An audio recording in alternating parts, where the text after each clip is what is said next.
कौन से जानवर हैं मुबारक जो इस साल आप कुर्बान कर रहे हैं? बड़ा जानवर भी ले लिया है, कुछ छोटे जानवर भी ले लिए हैं। जानवर एक बार हमारा जो ना भाग गया था, और वो ऐसा भागा जनाब रस्सी तोड़ा के पूरा मोहल्ला भागा फिर उसके पीछे। मेरी बकरा ईद जो है वो अक्सर पाकिस्तान से बाहर ही हुई है, लेकिन वो मक्का पाक में हुई है। खुद ही जानवर जाकर खरीदते हैं या कोई जाकर आपके लिए खरीद लेता है? ये कह सकते हैं कि इस बार ये जानवर मैंने खरीदा है। वालदा के हाथ का कौन सा खाना ज्यादा आप मजे ले लेकर खाते थे? हमारी वालदा सिरी पाए बहुत अच्छे बनाती थी। पहली दफा आपने अपने जेब से कब जानवर खरीदा था? आप भी माशाल्लाह कई दफा हज पर गए हैं, तो कुछ याद है कितने हज कर लिए होंगे अब तक? कई बार जाने का मौका मिला है, बस आप दुआ करें जब तक जिंदा रहूं हर साल हज नसीब होता रहे।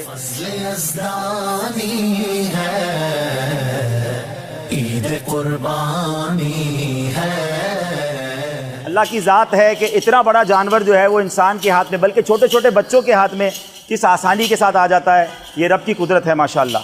अल्हम्दुलिल्लाह अज़्ज़ा वजल पाकिस्तान में और ख़ास तौर पे मैं कहूँ तो कराची में शानदार जानवर कुर्बानी के लिए आते हैं, और सुभान अल्लाह मुसलमान बड़ी खुश दिली के साथ सुन्नत इब्राहिमी अदा करते हैं। हमारी इमारत में भी शानदार अंदाज में कुर्बानी के जानवर आ चुके हैं। एक अजब खुशी का समा है, और ये समा पूरे पाकिस्तान में जारी है। बच्चा बच्चा खुश है। ईद कुर्बान, ईद कुर्बान, ईद कुर्बान, ईद कुर्बान। सुभान अल्लाह व बिहम्दिही सुभान अल्लाह। याद कीजिए नाजरीन, आज से हज़ारों साल पहले हज़रत इब्राहीम अलैहिस्सलाम को ये हुक्म होता है कि अपने बेटे हज़रत इस्माईल को ज़िबह करें। अल्लाह अकबर। ये सोचना और कहना तो आसान है, मगर ये कर गुजरना ये वाकई एक तरह से नामुमकिन है। मगर हज़रत इब्राहीम अलैहिस्सलाम ने कुछ ऐसा कर दिखाया कि मन्नतों से मांगे हुए अपने बेटे हज़रत इस्माईल को ज़िबह करने चले, और जब ज़िबह करने के लिए लिटा भी दिया, छुरी भी फेर दी, मगर अल्लाह करीम ने सुभान अल्लाह जन्नत से एक बैंडा भेजा और वो उनके लिए फ़िदिया बन गया, और उसके बाद से रहती दुनिया के लिए सुन्नत इब्राहिमी अदा करना करार दे दिया गया। हम सब लोगों पर, वो मुसलमान जो साहिब इस्तिताअत हैं, उन सब के लिए कुर्बानी वाजिब करार दी गई। अल्लाह की रहमत से मुसलमान बड़ी खुशदिली के साथ दुनिया भर में कुर्बानी करते हैं, और ये कुर्बानी सुभान अल्लाह किस कदर बड़ी नेकी है कि सरकार दो आलम सल्लल्लाहु अलैहि वसल्लम का फरमान है। मेरे आका फरमाते, जिसका मजमून है कुर्बानी करने वाले के लिए कुर्बानी के जानवर के हर बाल के बदले नेकी अता की जाती है। अल्लाह अकबर। गोया मिलियंस एंड मिलियंस नेकियां कुर्बानी करने वाले को मिलती हैं। अल्लाह अकबर। ये हमारे गुनाहों को मुआफ़ करने वाला काम है, ये अल्लाह की रज़ा हासिल करने वाला काम है। और इस कुर्बानी में हमारे लिए दर्स भी है कि वो जानवर जिनसे हमें प्यार हो जाता है, हम उन्हें कुर्बान कर देते हैं। अल्लाह करे कि इस कुर्बानी में हम अपनी बुरी ख्वाहिशात को भी कुर्बान करें। हमारी सोशल मीडिया मजलिस के ज़िम्मेदार भी साथ मौजूद हैं। अस्सलाम वालेकुम वरहमतुल्लाहि वबरकातुहू। ठीक है, खैरियत से माशाअल्लाह। आ गया है ईद कुर्बान का महीना, मोमिनो लूट लो तुम रहमते रब का खजीना। जानवरों की अभी हमें ज़ियारत करवाएं कि वो कौन से जानवर हैं मुबारक जो इस साल अल्लाह की राह में आप कुर्बान कर रहे हैं? जी अल्हम्दुलिल्लाह, इस बार हमने अपना बड़ा जानवर भी ले लिया है, कुछ छोटे जानवर भी ले लिए हैं। चूँकि मैं और मेरा भाई हम मिलके कुर्बानी करते हैं, तो एक बड़ा जानवर हमारे भाई के घर पे इस बार कुर्बान होगा। और हमारी शुरू से अल्हम्दुलिल्लाह तरकीब होती है कि जो बड़ा हैवी जानवर होता है वो हम सरकार दो आलम अलैहिस्सलाम के नाम कुर्बान करते हैं, और फिर उसके बाद सेकंड नंबर वाला हम अपनी फैमिली के हिस्से होते हैं। तो ये एक जानवर हमने अभी लिया है। बिस्मिल्लाहिर्रहमानिर्रहीम। और ये इंशाअल्लाह कुर्बान करेंगे इस बार ईद पर। और ये 2 दुम्बे हैं और एक बकरा है। अभी मज़ीद कुछ जानवर भी लेने हैं इंशाअल्लाह। तो अभी जो आ गए हैं तो ये अल्लाह पाक कबूल फरमा ले। असल बात तो ये, आपको जानवरों में कौन सा जानवर पसंद है? बड़ा जानवर या छोटा जानवर, बकरा, दुम्बा या गाय, ऊँट? जो जानवर अल्लाह की राह में कुर्बान हो वो सारी पसंद हैं, लेकिन ज़ाहिर है कि ईजी होता है। अगर बकरा हो या बकरी हो तो उसको घुमाना आसान होता है। बड़ा जानवर बाज़ों का तो बड़ा शरीफ होता है। अभी आपने देखा इतना बड़ा जानवर था, हमारे पड़ोसी भाई लेते हैं तो कितना आसानी से मूव कर रहा था। आपका नहीं था जानवर? नहीं, वो जानवर मेरा नहीं है। हमारी इस बिल्डिंग में माशाल्लाह काफ़ी आशिकान रसूल कुर्बानी कर रहे हैं, और एक से एक जानवर इस बार माशाल्लाह लोग लेकर आए माशाल्लाह। हुजूर, पहली दफ़ा आपने अपने जेब से, अपने पैसों से कब जानवर ख़रीदा था? हाय हाय हाय, ये इसके एग्जैक्टली तो याद नहीं। ज़ाहिर है जब तक वालिदैन हयात थे तो सब कुछ उन्हीं का था, हमारा तो कुछ भी नहीं है, और अब भी उन्हीं का सदका है। तो हम कह सकते हैं कि पिछले 10, 12, 15 सालों से। तो फिर जब हमने क्या किया, सिस्टम इसी तरह बनाया कि भाई जिसकी जो कुर्बानी है उसकी रकम वो दे, और वाजिब भी ज़ाहिर है उसी पर है। तो मेरा ख्याल है 12-15 साल तो हो गए कि जब से हम अपने अखराजात से कर रहे हैं कुर्बानी। बल्कि अल्हम्दुलिल्लाह मैंने तो ये सिस्टम अपने बच्चों में भी रखा है, यानी मेरे बेटे दोनों माशाल्लाह शादीशुदा हैं, तो उन दोनों और उनके बच्चों की कुर्बानी भी वो अपने पैसों से करें।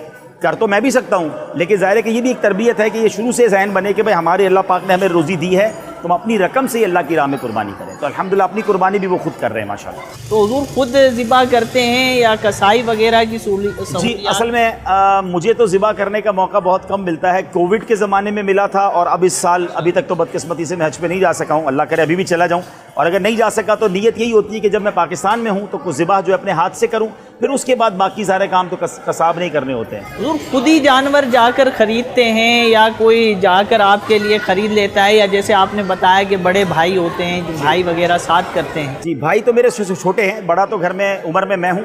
पहले बहुत शौक़ था, अब्बू के साथ जानवर लेने जाते थे और पूरी रात जाते थे मंडी में, मगर अब चूँकि मसरूफियात बहुत हो गई हैं तो अब बच्चे भी बड़े हो गए हैं, तो मेरा बेटा ले आता है या मेरे भाई ले आते हैं। तो इस बार भी मैं मंडी नहीं गया अभी तक, ये सब जानवर वगैरह उन्होंने ही लिए हैं। हाँ, ये ज़रूर बताऊँगा कि ये वाला जानवर जो है, मैं खुद एक जगह गया था, हमारे इस्लामी भाई उन्होंने इस कारोबार को कर रहे, तो मुझे बड़ा पसंद आया, लेकिन मैंने वीडियो बना के बच्चों को और भाई को भेज, उन्होंने कहा पसंद आ गया, तो हमने उसको मंगवा लिया अल्हम्दुलिल्लाह। यानी हाँ, ये कह सकते हैं कि इस बार ये जानवर मैंने ख़रीदा है। और रसूलुल्लाह के नाम पर कौन सा ज़िबा? नबी पाक अलैहिस्सलाम के नाम पर जानवर वो इससे बड़ा है, वो असल में हमारे भाई के घर पे खड़ा हुआ है, तो वो वहाँ कुर्बान होगा, और ये हम फैमिली मेंबर्स के नाम पर कुर्बानी होगी इंशाल्लाह। ये बकरा भी आपका है? जी, ये भी है, और ये दो दुम्बे भी हैं इंशाल्लाह। ये दुम्बा भी नबी पाक के नाम कुर्बान होगा इंशाल्लाह। बड़ा खूबसूरत है माशाल्लाह। हुजूर जब ईद का मौका होता है तो ईद समझे कि हुजूरी रहती है, अगर वालिदैन साथ ना हो या जिनके वालिदैन इंतकाल कर गए, तो एक तो ईद पर क्या महसूस करते हैं आप, इस हवाले से बताइएगा। और जिनके वालिदैन नहीं हैं तो उनको बकरा ईद पर क्या करना चाहिए उनके लिए? जी, पहले तो मैं ये क्लियर कर दूं, जैसे मैंने कहा कि नबी पाक अलैहिस्सलाम के नाम पर कुर्बान होगा, तो उससे बाज़ औक़ात कुछ लोग कंफ्यूज हो जाते हैं। देखिए, कुर्बानी तो अल्लाह के नाम पर ही होती है। अब ईसाले सवाब में हम नबी पाक अलैहिस्सलाम का ईसाले सवाब करते हैं। अब देखिए ना, प्यारे आका अलैहिस्सलाम हमें नहीं भूले, मिना में नबी पाक ने हज्जतुल विदा के मौके पर अपनी उम्मत के नाम की कुर्बानी की। अब वो नाम पर कुर्बानी का मतलब ये हुआ कि उम्मत के ईसाले सवाब के लिए कुर्बानी की। तो सरकार दो आलम अलैहिस्सलाम हमें नहीं भूले, तो आला हज़रत फरमाते हैं ना, जो ना भूला हम गरीबों को रज़ा, याद उसकी अपनी आदत कीजिए। तो मैं तो तमाम आशिकान रसूल से कहूँगा कि जिनको अल्लाह ने वुसअत दी है, अपनी कुर्बानी तो करें। प्यारे आका अलैहिस्सलाम के ईसाले सवाब के लिए भी कोई कुर्बानी होनी चाहिए। बिल्कुल इसी तरह जिनके वालिदैन नहीं, आपने सवाल किया, तो वालिदैन के ईसाले सवाब के लिए भी अगर अल्लाह ने वुसअत दी है तो कुर्बानी करें। अल्हम्दुलिल्लाह हम हर साल अपने वालिदैन के ईसाले सवाब के लिए भी कुर्बानी करते हैं, बल्कि इस बार तो अल्हम्दुलिल्लाह मैंने मेरे नाना नानी और दादा दादी के ईसाले सवाब के लिए भी अल्हम्दुलिल्लाह कुर्बानी ईसाले सवाब के लिए कुर्बानी की तरकीब बनाई है। और सहाबाए किराम, अहले बैत अतहार, जितनी अल्लाह पाक तौफीक दे हमें ये करते रहना चाहिए। उन बुज़ुर्गों के नाम पर, उनके ईसाले सवाब पर हम कुर्बानी करेंगे तो इंशाअल्लाह कहते हैं हम अपना तोहफ़ा पेश करेंगे, सखी फिर जब हमें अता फरमाएंगे तो अपनी शान से अता फरमाएंगे। तो आपके वालिदैन यकीनन बहुत बड़ी नेमत है, खुश नसीब है जो ईद पे वालिदैन जिनके साथ हैं। ज़ाहिर ईद की खुशियाँ हों और माँ बाप का साथ हो तो उसकी तो लुत्फ़ ही और हो जाता है। तो यकीनन हर ईद पर वालिदैन याद आते हैं। ख़ास तौर पे मेरी वालदा जो थी, वो ज़ाहिर है कि फिर वो एक बड़ी खातून जब घर में होती हैं तो फिर वो कुर्बानी के गोश्त का सारा निज़ाम बनाना, इंतज़ाम करना, तरह तरह के खाने, तो ऐसे तमाम मौके पर माँ बाप बहुत याद आते हैं। हम अल्लाह से ये दुआ करते हैं कि अल्लाह अब उनको जन्नत के खाने नसीब फरमाए और जन्नत की नेमतें नसीब फरमाए। खाने की बात हुई अब्दुल अजीज भाई, तो बकरा ईद के गोश्त का बना हुआ कौन सा ऐसा खाना है, कौन सी ऐसी डिश है जो आपको पसंद हो, और वालदा के हाथ का कौन सा खाना ज़्यादा आप मज़े ले लेकर खाते थे? माँ के हाथ की तो हर चीज़ ही प्यारी होती है, मगर हमारी वालदा सिरी पाए बहुत अच्छे बनाती थी और बड़े शौक़ से हम उनको खाते थे। और कुर्बानी के गोश्त की ज़ाहिर कलेजी वो बड़ा जल्दी भी बन जाती है, उसका बारबेक्यू भी ज़रा फास्ट हो जाता है। तो बाकी तो ये मेरा ख्याल है कि कोई भी अच्छा खाना बन जाए तो खा लेते हैं अल्हम्दुलिल्लाह। जब जानवर हम लेकर आते हैं, छोटे होते हैं तो ज़्यादा करीब हो रहे होते हैं बच्चे, जैसे आपने शुरू में जिक्र किया था, तो कभी बचपन में कोई ऐसा हादसा आपके साथ हुआ हो, कभी जानवर ने आप पर शफ़क़त की हो, कभी कोई लात मार दी हो? हाँ, जानवर एक बार हमारा जो ना भाग गया था, जब हम खारादर में रहते थे ना, तो वो बैल था गालिबन, और वो ऐसा भागा जनाब रस्सी तोड़ा के पूरा मोहल्ला भागा फिर उसके पीछे। अच्छा। और जो है हम तो कहीं दूर रह गए, यानी हम तो पीछे रह गए, उसमें कई लोग ज़ख्मी भी हुए, क्योंकि हुआ ये कि वो बहुत ज़्यादा ज़ाहिर है कि वो ख़तरनाक था, किसी को टक्कर मारी, किसी को गिरा दिया, जो पकड़ने जाता रस्सी तो वो उसको साथ घसीट जाता। तो फिर कुछ समझदार लोगों ने बोला कि इसको छोड़ दें, और पीछे मोटरसाइकिल पे वो जाते रहे, मतलब उसको छोड़ दिया, फिर उसको पकड़ा नहीं। और मुझे उस वक्त टेक्निक समझ आई कि एक वक्त आएगा ये खुद थक जाएगा। अब ज़ाहिर कराची की सड़कें, वो दौड़ता रहा, कभी इधर कभी उधर, जाते जाते जाते फिर किसी एक सड़क पे जाके वो खड़ा हो गया। जब वो खड़ा हो गया तो प्यार से जाकर उन्होंने जाके उसको पकड़ लिया। तो ये भी समझ आया कि बाज़ औक़ात भागते जानवर के पीछे भागना जो है ना, वो और उसको और सब बरंगेफ्ता करता है दौड़ने पर, भागने पर। तो ऐसे वाक़यात आज भी हो जाते हैं। और यहाँ मैं एक और बात कहूँगा, अभी मैं पहले भी थोड़ी देर पहले हमारे पड़ोसी को अर्ज़ कर रहा था कि बाज़ औक़ात हम अपने छोटे बच्चों को बहुत क्लोज़ कर देते हैं जानवर के साथ। अच्छा, जानवर जानवर है, एक बात हमेशा याद रखें। अब उसको एक ही बार है ना, उसको कभी गुस्सा आ गया और हमारे किसी छोटे बच्चे को तकलीफ़ हो जाए, तो बाज़ औक़ात बहुत हैवी जानवर को बड़े छोटे बच्चे के हाथ में देकर लोग वीडियोज़ बना रहे होते हैं कि देखिए कुछ नहीं होता, अल्लाह करे कुछ ना हो। लेकिन ऐसी वीडियोज़ भी बाद में आती हैं कि वो एक टक्कर मारता है तो वो छोटा बच्चा ज़ख्मी हो जाता है, अल्लाह ना करे उसको तकलीफ़ पहुँच जाए। तो इसको इस तरह ना लें। ये जंगल के या गाँव गोठों के या मैदानों में रहने वाले जानवर हैं, एहतियात बहुत ज़रूरी है। हुज़ूर, कुर्बानी होती है तो गोश्त की तकसीम कारी भी होती है, 3 हिस्से करने की भी तरगीब मौजूद है दीन में। तो आप सबसे पहले गोश्त किसके यहाँ पहुँचाते हैं? असल में मैंने जैसे कहा कि मुझे यहाँ कुर्बानी का मौका बहुत कम मिला है, तो नॉर्मली तो घर वाले ये सारा सिस्टम चलाते हैं और नॉर्मली फिर मुझे ईद ट्रांसमिशन में जाना पड़ता है। और जब हम यहाँ नहीं होते तो फिर ज़ाहिर है कि हमारे मुलाजमीन वगैरह गोश्त तकसीम कर देते हैं। तो अल्लाह की रहमत से कोशिश तो यही होती है कि अपने पड़ोसियों को, रिश्तेदारों को, गरीब मुसलमानों को गोश्त तकसीम किया जाए। और थोड़ा सा बड़े जानवर का गोश्त हम खाते भी कम है, तो तकरीबन ऐसा लगता है कि सारा ही बढ़ जाता है अल्लाह की रहमत से। तो कई लोग अभी देखेंगे वीडियो, क्या वो आपके घर आ सकते हैं गोश्त अगर उनको चाहिए? आपके हमारे फैज़ान मदीना में तो माशाल्लाह बहुत बड़ी तादाद में वैसे ही गोश्त बढ़ता है। और यहाँ भी अल्हम्दुलिल्लाह फैज़ान मदीना से कई इस्लामी भाई तशरीफ़ लाते हैं, तो जिसके नसीब में होगा उसको मिल जाएगा इंशाअल्लाह इंशाअल्लाह। हुज़ूर, कुर्बानी के साथ साथ एक इवेंट जो है वो भी हो रहा होता है, वो हज का है। आप भी माशाल्लाह कई दफ़ा हज पर गए हैं, तो कुछ याद है कितने हज कर लिए होंगे अब तक? मैंने कभी काउंट नहीं किए, अल्लाह ने बड़ा करम किया है कि कई बार जाने का मौका मिला है। बस आप दुआ करें जब तक ज़िंदा रहूं, हर साल हज नसीब होता रहे। इस बार अभी तक तो नसीब नहीं हुआ है, तो दिल की कैफियत मैं ही जानता हूँ। तो अल्लाह करे कि ये सफ़र बार बार नसीब हो। आपका सफ़र भी रहता है इंटरनेशनली, हम देखते हैं कभी किसी मुल्क कभी किसी मुल्क। तो कभी बकरा ईद ऐसी आई हो कि कहीं आप पाकिस्तान से बाहर हों, तो वहाँ मेरी बकरा ईद जो है वो अक्सर पाकिस्तान से बाहर ही हुई है, लेकिन वो मक्का पाक में हुई है, वो और कहीं नहीं हुई है और कहीं और अभी देखी भी नहीं है। मगर मेरा मानना यह है कि जैसा अंदाज़ कुर्बानी का और जिस शानदार अंदाज में पाकिस्तान में होती है, और फिर स्पेशली कराची, मैं समझता हूँ पूरी दुनिया में इतना खूबसूरत जानवर इतनी खुशदिली के साथ और इतने बड़े पैमाने पर अगर कहीं कुर्बान होता है तो ये शहर कराची है। और ये मेरा ख्याल एजाज़ हासिल है। एंडिंग मैसेज हुजूर कोई देना? मैं यहाँ आशिकान रसूल से यही अर्ज़ करूँगा, कुर्बानी कीजिए मगर अल्लाह की रज़ा के लिए कीजिए, दिखलावे के लिए नहीं करना है।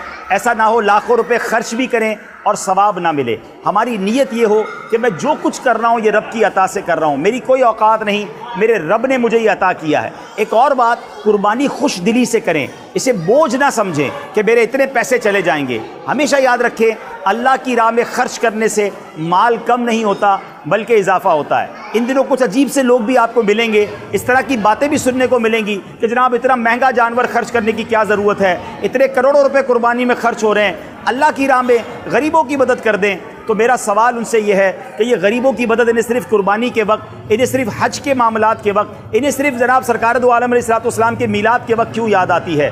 कभी हमने नहीं सुना कि जनाब वाला इतनी महंगी शादी करने की बजाय किसी गरीब की शादी कर दें, इतने महंगे मोबाइल फ़ोन ख़रीदने की बजाय किसी गरीब का भला कर दें, जनाब फ़लाँ त्यौहार मनाने की बजाय किसी गरीब का भला करें। ये सारे एतराज़ इस्लामी त्यौहार के मौके पर क्यों आते हैं? उम्मीद है ये इशारा आप समझ जाएंगे, वहाँ मामला कुछ और है। हमें जब रब ने फरमाया उसकी रज़ा कुर्बानी में है, तो इस खर्च करने का सवाब इंशाअल्लाह बिल्कुल मिलेगा। एक एक खून के कतरे पर आपको सवाब मिलेगा। और अगर देखें तो ये भी गरीबों का ही तो भला है कि लाखों उन मुसलमानों तक कुर्बानी में गोश्त पहुँचता है जो शायद पूरा साल गोश्त नहीं खाते। तो कुर्बानी कीजिए, खुश दिली से कीजिए, इन लोगों की बातों में ना आइए। अल्लाह इन कुर्बानियों को हम सब के लिए जन्नत में दाखिले की सवारी बना दे। दुआओं में याद रखिएगा। सल्लु अलल हबीब सल्लल्लाहु तआला अला मुहम्मद सल्लल्लाहु अलैहि वसल्लम।